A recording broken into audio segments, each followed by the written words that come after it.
श्री स्वामी समर्थ सगळ्यांना. स्वागत आहे तुमचं आणखी एका नवीन ब्लॉगमध्ये. तर तुम्ही ते बघू शकता, संध्याकाळची वेळ आहे, शनिवार आहे हा, आणि पाऊस सकाळपासून चालू होता. आत्ता कुठे थोडासा थांबलेला आहे. हे घराच्या समोरचा व्ह्यू आहे, मी तुम्हाला दाखवते. पावसामुळे सगळं झाडं वगैरे सगळी हिरवी हिरवीगार झालेली आहेत. संध्याकाळचा वेळ असल्यामुळे मी तुळशीला वगैरे उदबत्ती लावलेली आहे तिथे. आणि आज शनिवार आहे, मग त्यामुळे संध्याकाळी 6 नंतर पौर्णिमा चालू होणार होती आणि मी दर पौर्णिमेला सत्यनारायण करते. मग त्यामुळेच माझी प्रसाद बनवायची तयारी चालली आहे. शिरा बनवत आहे मी इथे सत्यनारायणाच्या प्रसादासाठी. बऱ्याच जणांना माहिती असेल की दर पौर्णिमेला सत्यनारायण करतात. जे स्वामी समर्थ केंद्रात जातात ना, त्यांना माहिती असणार आहे. तुमच्यापैकी बरेचसे जण पण ही सत्यनारायणाची पूजा करत असतील. तर आणि आज पौर्णिमा संध्याकाळी 6 वाजता आली होती, त्याच्यामुळे थोडा मला पूजा करायला उशीर झाला. नाहीतर दरवेळेस पौर्णिमा जर सकाळी आली तर मी 4-4:30 वाजेपर्यंत म्हणजे 5 वाजेपर्यंत माझी पूजा होऊन जाते सत्यनारायणाची. मी तर शिरा बनवते. मुलांना दूध वगैरे गरम करून दिलं आणि त्यानंतर मग मी माझ्या पूजेच्या तयारीला लागली आहे. पलीकडेच मी एका पातेल्यामध्ये पाणी गरम करायला ठेवलेलं आहे आणि इकडे तूप टाकून थोडासा रवा भाजून घेते आहे. मुलांना ज्या पातेल्यामध्ये मी दूध गरम करून दिलं होतं त्या पातेल्यातच मी पाणी ठेवलेलं आहे गरम करायला. आणि तुपात रवा चांगला भाजला की शिरा हा एकदम खमंग होतो.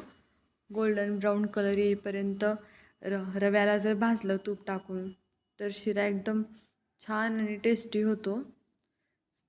देवाला दिवा वगैरे लावून झालेला आहे माझा. मी आता इथे प्रसाद बनवून घेतला की मी पूजेचं सगळं लागणारं सामान ऑलरेडी काढून ठेवलेलं आहे. फक्त आता इथे प्रसाद बनवून घेतला की मग मी लगेच पूजा करायला बसणार आहे. दर पौर्णिमेला सत्यनारायण केलेला घरामध्ये चांगला असतो. घरामध्ये सुख समृद्धी भरभराट येते.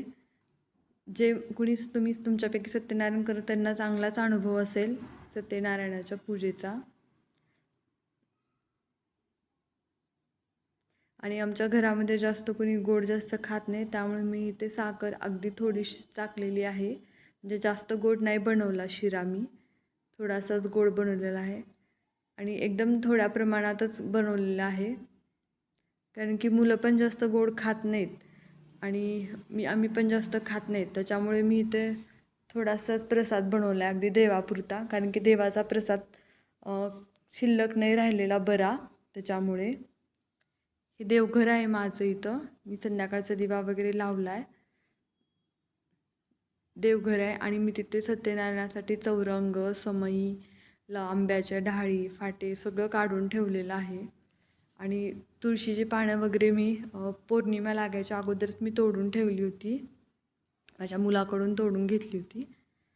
आणि आंब्याच्या ढाळी पण मी सकाळीच तोडून ठेवल्या होत्या. कारण की 6 नंतर पौर्णिमा चालू होणार होती, त्यामुळे संध्याकाळी झाडं तोडू नये असं म्हणतात. तर त्याच्यामुळे आणि सत्यनारायणाच्या पूजेला चौरंगाला मी 4ही बाजूनी आंब्याचे फाटे लावून घेते आहे. आणि चौरंगावर सत्यनारायणाच्या पूजेसाठी पांढरं वस्त्र अंतरतात. तर मी इथे ते पांढरं वस्त्र वापरलेलं आहे. गहू, तांदूळ वगैरे मी अगोदरच सगळं काढून ठेवलं होतं. इथे चौरंगावर मी आता गव्हाचे रास घालत आहे आणि त्याच्यावर कलश ठेवला आहे. अगोदर मी दिवा लावून घेतला समई देवापुढे आणि दीपपूजन करून घेतलं. तर त्याच्यानंतर मी आता आपल्या पूजेला सुरुवात करणार आहे. ज्या कोणी महिला केंद्रात जातात त्यांना माहिती असेल की सत्यनारायणाची पूजा घरच्या घरी कशी करायची. पौर्णिमेला आपण स्वतःही पूजा करू शकतो. केंद्रामध्ये सत्यनारायणाच्या पूजेचं एक विधीचं पुस्तक मिळतं. ते पुस्तकात सर्व नियम, साहित्य, माहिती दिलेली आहे. ते पुस्तक आणून त्या पुस्तकात दिल्याप्रमाणे तुम्ही सत्यनारायणाची पूजा घरच्या घरी करू शकता. खूप सोपं आहे अगदी. जास्त काही सामान पण लागत नाही, त्याला वस्तू पण लागत नाहीत. जे घरी आहेत फक्त फुलं, पानं एवढंच फक्त विकत आणावं लागतं, खायची पानं. तर अगदी सोपी पद्धत आहे ही पूजा करायची. अर्ध्या ते पाऊण तासामध्ये होऊन जाते. पूजेची मांडणी करून 5 कथा वाचायला आणि आरती करायला. माझ्याकडे यावेळेस खायची पानं नव्हती, त्याच्यामुळे मी सुपारींना खाली आसन, तांदळाचं आसन दिलेलं आहे. त्याच्यावर हळदी कुंकू होऊन मग त्याच्यावर सुपाऱ्यांची पूजा केलेली आहे ठेवून. फुलं वगैरे होती, पण खायची पानं सकाळपासून पाऊस चालू होता, त्याच्यामुळे मी सांगायची विसरून गेले. नाहीतर खडी साखर वगैरे ऑलरेडी घरामध्ये होतं, मी तेच वापरलेलं आहे. आणि सुपाऱ्या पण ज्या आपण पहिल्यांदा ज्यावेळेस पूजेत वापरल्या होत्या त्याच मी सुपाऱ्या अजून ठेवलेल्या आहेत आणि मी त्याच सुपाऱ्यांची पूजा करते. गणपतीची, कुलदेवतेची आणि वरुण देवतेची. प्रत्येक सुपारी अशी वेगवेगळी छोट्या बॅग, झिप लॉकच्या बॅगमध्ये ठेवलेली आहे. त्याच्यावर नाव टाकून ठेवलेलं आहे, म्हणजे जेणेकरून पूजा करताना लक्षात येते की कुठली सुपारी गणपतीची, कुठली कुलदेवतेची, कुठली वरुण देवतेची.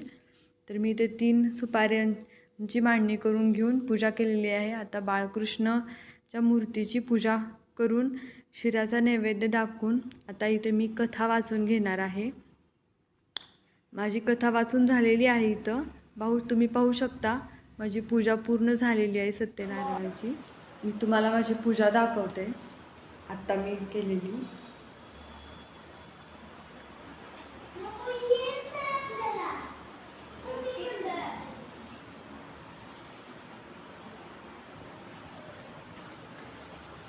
संध्याकाळच्या स्वयंपाकाची तयारी करायची आहे मला. बघ काय करतोय? हाय कर. हाय. कर बघू. माझं नाव सोनम आहे. माझं नाव सोनम, ह्याचं नाव सिद्धिराज आहे. ह्याला राऊंड करायचं काय? ह्याला टिक, ह्याला राऊंड कर आणि ह्याला टिक कर.